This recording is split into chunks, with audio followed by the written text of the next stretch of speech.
Hello বন্ধুরা, ভ্রমণ পিপাসু বাঙালিতে আরেকটি বার তোমাদেরকে স্বাগত জানাই। আরেকটি নতুন ভিডিও তোমাদের জন্য নিয়ে এসেছি। আজকের যে ভিডিওটি এনেছি, বিশ্বের সবথেকে বড় ম্যানগ্রোভের জঙ্গল সুন্দরবন। এই সুন্দরবন খুব সহজভাবে কি করে যাবেন, কোথায় থাকবেন এবং কি কি দেখার আছে, যাবতীয় তথ্য তোমাদের সঙ্গে আমি শেয়ার করব।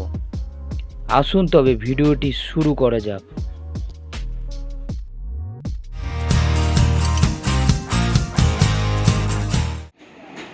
কলকাতা থেকে সুন্দরবন যাওয়ার জন্য সবথেকে সহজ উপায় হলো শিয়ালদা স্টেশন থেকে ক্যানিং লোকাল ধরে আপনি চলে আসুন ক্যানিং স্টেশনে।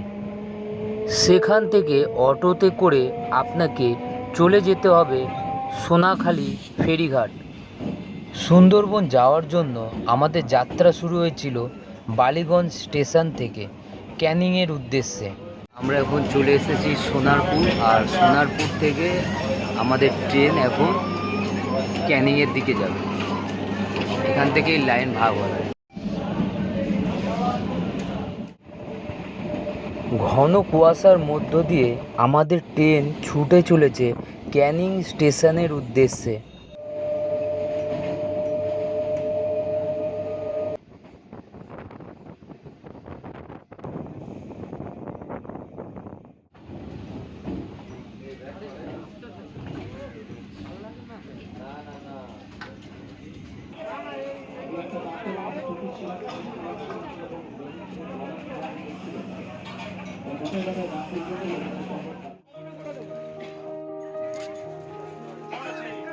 আমরা এখন ক্যানিং স্টেশনে নেমে পড়েছি, আর আমরা একটু ওয়েট করছি, কারণ আমাদের ট্রেনে ওঠার কথা ছিল 7:40 শিয়ালদা থেকে, কিন্তু আমরা তার আগের ট্রেনেই উঠে পড়েছি এবং আমরা এখানে এসে ওয়েট করছি।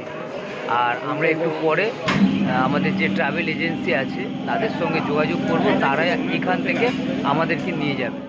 সুন্দরবন ঘোরার জন্য কিন্তু আপনাকে যে কোনো ট্রাভেল এজেন্সির মাধ্যমেই যেতে হবে।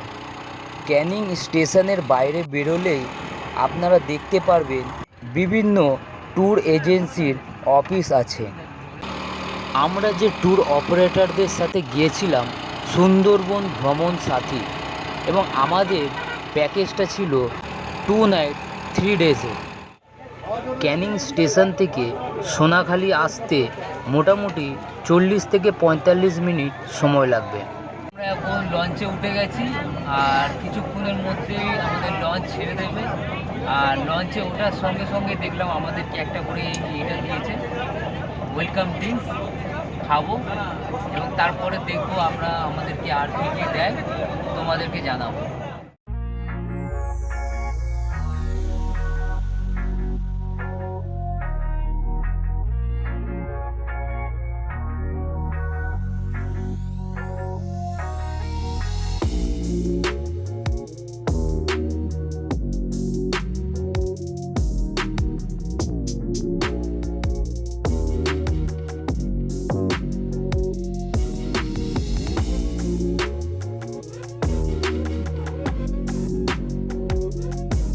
সকালে আমাদের ব্রেকফাস্ট দিয়ে দিয়েছে কচুরি, আলুর দম এবং মিষ্টি। আসুন আমরা যে বোটে ছিলাম সেই বোটের বাইরে এবং ভেতরটা একবার ঘুরে দেখে নিই। এইটা হচ্ছে সেই পাইলট কেবিন, যেখান থেকে এই বোটটাকে চালাচ্ছে। এ দেখছো জাহাজের মতন।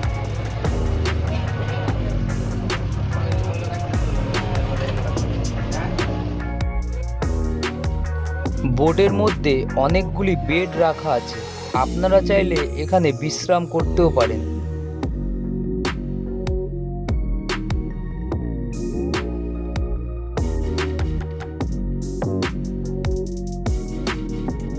বোটের মধ্যে একটি রান্নাঘর আছে, এখানেই সমস্ত খাবার দাবার বানানো হয়।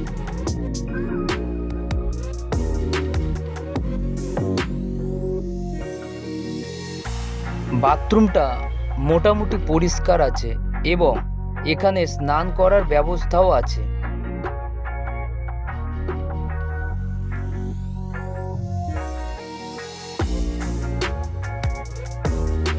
বাইরে থেকে আমাদের বোটটি এরকম দেখতে।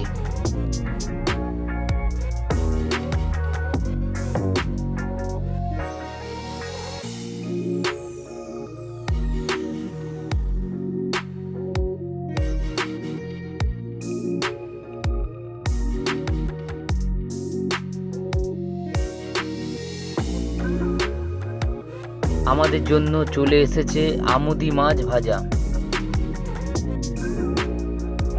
আমরা এখন বোটের মধ্যেই আছি আর আমাদেরকে এখন আমুদি ভাজা, এখন 12টা বাজে আর 12টার সময় আমাদেরকে আমুদি মাছ ভাজা দিয়েছে। বুঝতেই তো পারছেন, আর বেশি চেষ্টা না করে আমুদে মাছ ভাজার মজা নিতে শুরু করলাম। আমাদের বোট এখন গোসাবাতে এসে পৌঁছেছে। এখানে বেকন সাহেবের বাংলো আছে, সেইটা একবার আমরা ঘুরে দেখে নেব।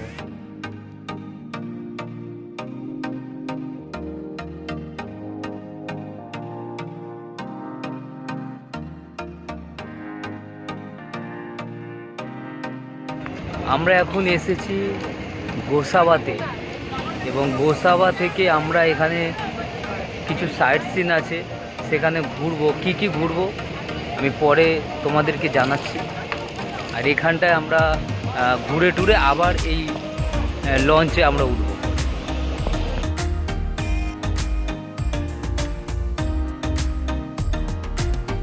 এটি হলো বেকন সাহেবের বাংলো।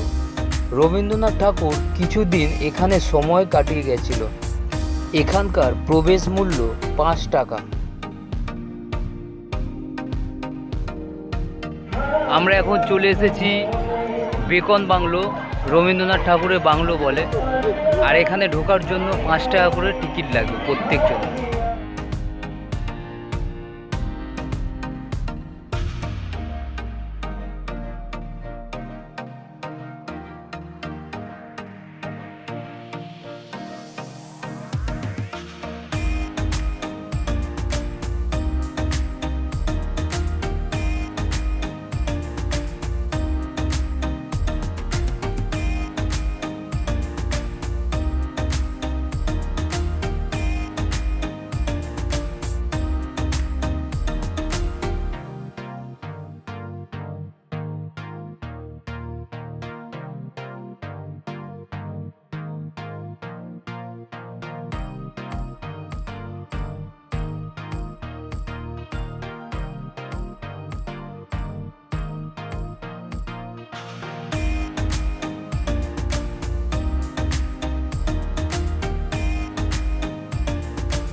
বেকন বাংলো থেকে আমরা আবার বোটের দিকে ফিরে গেলাম। হ্যালো বন্ধুরা, ভ্রমণ পিপাসু বাঙালিতে তোমাদের সকলকে স্বাগত জানাই। আর সুন্দরবন ট্যুরে আমার যে প্রথম যে ভিডিওটা, আমরা এখন এসেছি গোসাবাতে। এখানে নেমেছিলাম, নেমে এখানে কিছুক্ষণ হাঁটা পথ 5 মিনিট বেকন সাহেবের বাংলো, রবীন্দ্রনাথ ঠাকুর যেখানে ছিলেন, সেটা আমরা ঘুরলাম। আর ওখানে ঢুকতে 5 টাকা করে টিকিট, 5 টাকা করে টিকিট কেটে আমরা ভিতরে ঢুকেছিলাম। ওখানে ঘুরে টুরে আবার আমরা হাঁটতে হাঁটতে এলাম আমাদের বোটে। এবার এখান থেকে আমরা আবার হোটেলের দিকে রওনা দেবো। এলাম এত সুন্দর একটা জায়গায়, সুন্দরবন, খুব আশা ছিল এলাম, কিন্তু প্রথম থেকে উঠে খুব ভালো খাবার দিয়েছে, আমাদের লুচি তরকারি মাছ ভাজা। এখন দুপুরের মেনু বাকি আছে, তারপর আমরা লেবে ঘুরে এলাম। এখন শান্তিভাবে আরাম এখানে বসে আছে। আমারও এখানে এসে অনেক দিনের আশা ছিল, আমার সুন্দরবন আসার। ট্যুরটা করলাম ছেলেদের নিয়ে, ফ্যামিলি ট্যুর। আমার খুবই ভালো লাগলো। এখানে লঞ্চে ওঠার পরে প্রথম আমরা ব্রেকফাস্ট পেলাম, লুচি তরকারি, একটা করে মিষ্টি, তারপরে পেলাম চা, তারপরে পেলাম আমুদের মাছের পকোড়া খেলাম। খেয়ে এবারে গোসাবায় এলাম। গোসাবায় বেগম সাহেবের বাংলো ঘুরতে এলাম রবীন্দ্রনাথ ঠাকুরের স্মৃতির উদ্দেশ্যে। দেখলাম খুবই ভালো লাগলো। এখন আবার তৈরি হয়ে আছি, লঞ্চে আবার যাব। সুন্দরবনের দিকে।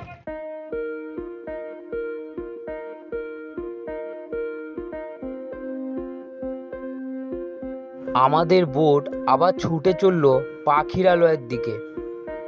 প্রথম দিন দুপুরের মেনুতে ছিল ডাল ভাত, আলু ভাজা, রুই মাছের কালিয়া এবং চাটনি পাঁপড়। দুপুরের খাওয়া দাওয়া সেরে নামার পর আমাদের দৃষ্টি ছিল জঙ্গলের দিকে, যদি বাঘ দেখতে পায়, কিন্তু কয়েকগুলি বাঁদর এবং বক ছাড়া আর কিছুই আমরা দেখতে পেলাম না।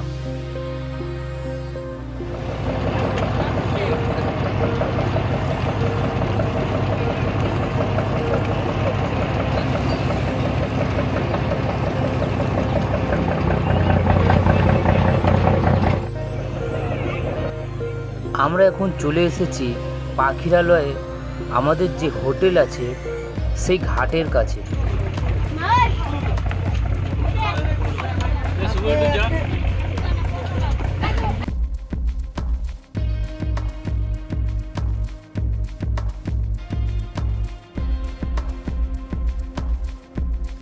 পাখিরালয়ে আমাদের হোটেল।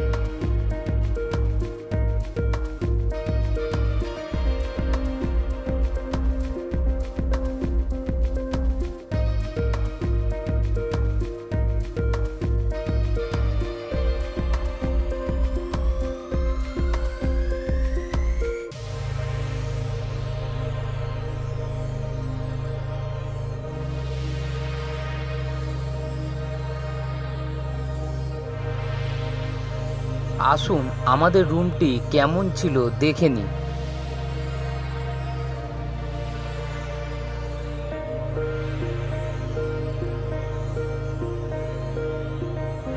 একটু রেস্ট নেই। হোটেলের পাশে একটি মার্কেট আছে, আমরা সেখানেই ঘুরতে বেরিয়ে পড়ি। রাস্তার দুপাশে খুব সুন্দর সুন্দর হোটেল আছে, তার মধ্যে কয়েকটি আপনাদেরকে আমি দেখাবো।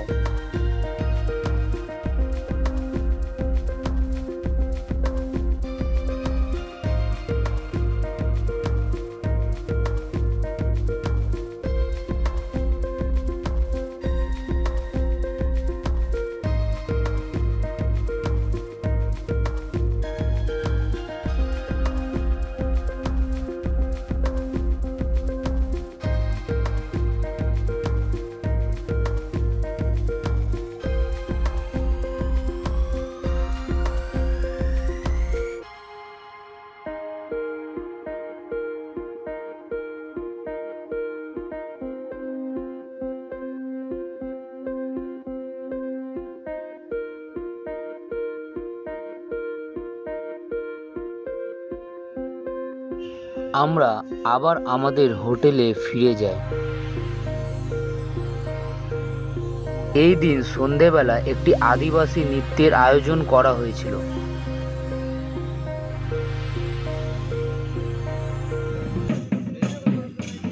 আদিবাসী নাচ দেখার সাথে সাথে চলে এসেছে এগ চাউমিন।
এইটা আমাদের সে হোটেলের ডাইনিং রুম, যেখানে আমাদের খাওয়া দাওয়া করা হয়েছিল।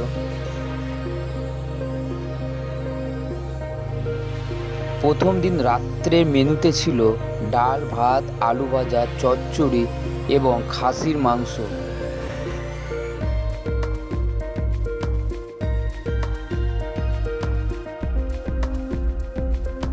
ভিডিওটি কেমন লাগলো অবশ্যই কমেন্ট করে জানাবেন এবং পরের ভিডিওটি দেখতে হলে আমার চ্যানেলটি ফলো করবেন।